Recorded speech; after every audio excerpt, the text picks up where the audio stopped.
This episode of Tekzilla is sponsored by GoToAssist. Time to get our HD Nation on big news, shocking news. George Lucas sold Lucasfilms to Disney. Star Wars meets the mouse. Disney buys Lucasfilm for $4.05 billion, including the Star Wars franchise. Star Wars Episode 7 is slated to be released in 2015, with more films to follow every 2 or 3 years afterwards. Now, it's really interesting. Lucas essentially owned 100% of Lucasfilms, and I got to say, Ohm Malik actually pulled together some really funny stuff. What Twitter says about Disney buying Lucasfilm. I, of course, immediately responded with, "Oh boy, maybe they'll re-release Star Wars where Han shoots first, the original edition." And which made me laugh because somebody's like, you know, in the Disney version of Star Wars, no one's going to get shot. And I'm like, dude, have you never seen Old Yeller or Pocahontas or Bambi? I mean, it's funny, like Wally meet R2-D2, enough said. Looking forward to Disney's The Little Mermaid, Attack of the Clones at Aaron Levy. Come on, interwebs, where's Yoda with Mickey ears on, DEF CON 5. And of course, Avengers, Muppets. Disney does good things with franchises it buys. Could be the best thing to happen in Star Wars since Lego, said Justin David Blansett. There's a lot of interesting speculation about this. You ain't kidding. Are you excited? I would love to see someone besides Lucas go at creating a new canon storyline, etc. I'm done watching that guy. Oh, I'm done. I have nothing to say. Jar Jar Binks? Yeah, you know, man, that could have went either way. Hand shooting second? That is ridiculous. It looks weird. Ewoks? Although there's so much afoot there. It's all over the place. Hey. Laser projection, people, it has arrived. Let me pull this up real quick. The projection professionals at Christie Digital, these are the folks that make cinema class projectors that you'll find in many digital theaters around the world. They're demonstrating a brand new projector that uses laser light to produce a very bright picture. And that's one of the complaints we've had about 3D movies so far, is that brightness being halved or worse when you're watching a 3D film compared to, say, watching a standard 2D picture. Now, well, one of the benefits of a laser light source, it's very similar in a sense to LED lamp modules, is that when the laser turns off, it produces a very dark black, producing a very, very well contrasted picture. Punchy pictures. The attendees who attended the first screening, a full-length feature presentation of a 3D movie in laser projection, actually in this case it was Hugo, terrific movie. The people who actually attended it, some of them who had actually worked on the film were commenting how, of all the 3D they've seen so far in the theater, the contrast, the extra brightness of the picture, the dark blacks, produced a picture they had never seen anything like that before, and they were finding stuff within the scenes that, even though they had worked on it, they had never even noticed it or seen it in the scenes before, and giving them excellent detail. And I would expect things like laser light modules to offer excellent consistency and longevity, two things that will help any projector setup, especially when you're dealing either with commercial cinema or in the home. We haven't seen a commercial or a home projector yet that features a laser light system, but it'd be cool to see. We've seen it with LED. This would be the next step. I'd be curious to know if any dangers are involved in terms of maybe it can only be done in commercial venues because that way you can ensure that the light path is out of everyone's eyes always, and you're not going to have somebody go up to the projector, pick it up, and shine it in their face. But the idea of using laser light is incredible because, one, you can do very pure red, blue, and green. You can take a red, a blue, and a green laser, finely tuned. It gives you excellent detail, but the brightness is the big one. And if you can do a super bright picture, and even as far as the illumination of the screen itself, it would be really even. And things like that would add up to just a terrific cinema experience. And I can't wait to see more of it. And they've demonstrated it now. Hopefully we'll see it in actual theaters that we can actually pay money and go see soon. Laser movies. Yeah. Windows 8, Windows Media Center.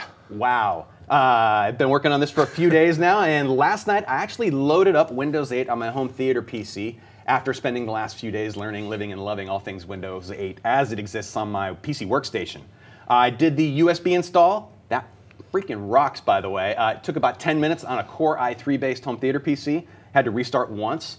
The tuners in my TV, the hardware in general, everything was detected perfectly. I'm using a Seaton Infinity 4 along with a Silicon Dust tuner as well, the HD Home Run Dual, and everything detected. I just loaded up the software needed for both of those first. I also needed to add .NET 3.5 for the Seaton tuner before I could get that installed in.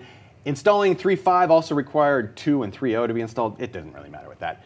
But once everything was set up and running, I was actually surprised that everything worked pretty well. other than doing the standard cable card setup and the over-the-air tuner setup for Windows Media Center, I didn't have really any hangups at all. There are a couple of channels that I have had issues with in the past when I do cable card setups on computers with my particular cable provider, but this time around, everything went smooth. I think my cable provider is doing a better job on the back end.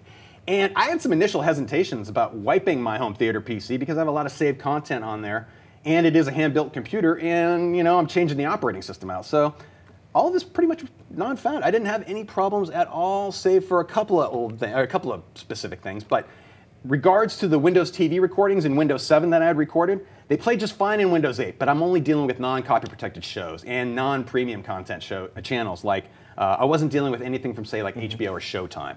Anything recorded on those particular channels would likely not play switching the operating system out like I did. So, but as far as my movies in particular, I use a software package called My Movies to take care of basically my movie collection that I have stored on a NAS system that's connected also to my home theater.